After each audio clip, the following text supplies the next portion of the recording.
Hi, I'm Frank Rodriguez, and I am the illustrator for the Highway episode at Library Horrors. Episode 3.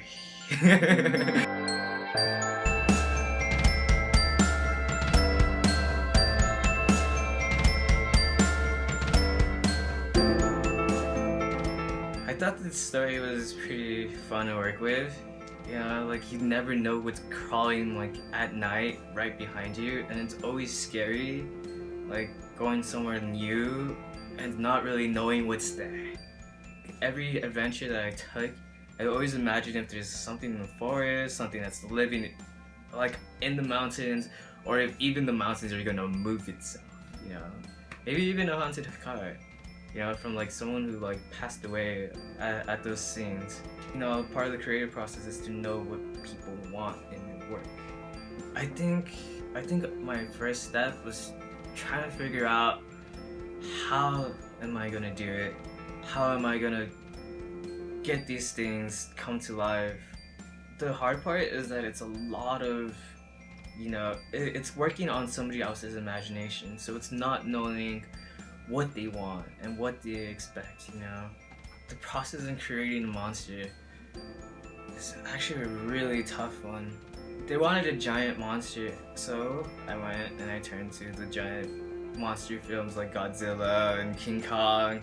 Started watching like Attack on Titan. The first step that I took is just like, he was a road monster, so I decided right on his forehead is gonna be like the crack of the road. So it's gonna be like, so I thought of spiders, you know, how some of them are actually have like little pits, so they actually pop out. So when they feel the car going on the road, like it pops out and just snaps it.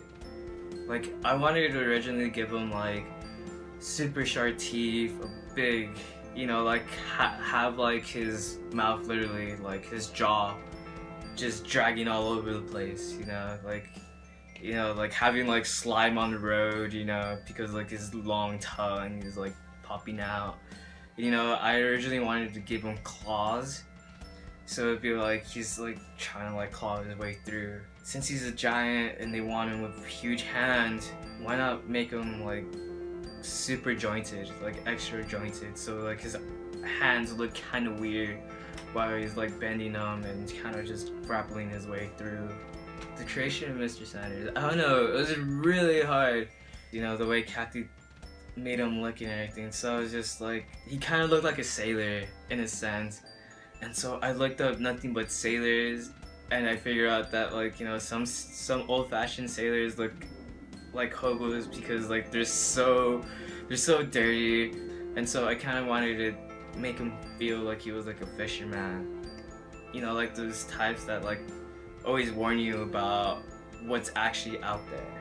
I mean, always going into detail has always been part of my style, but I mean, I think my style always changes depending on what I want and how I imagine it. You know, like a lot of this one is like a lot of line work, so it doesn't have much shading in it. So if there's something I could go back and change, it actually would have to be Mr. Sanders' hand while he's waving help. I was just like, oh my gosh, no way. I did this huge mistake, you know? Like, it just looks so funny. Yeah, like, it's just like, looks like he's going like,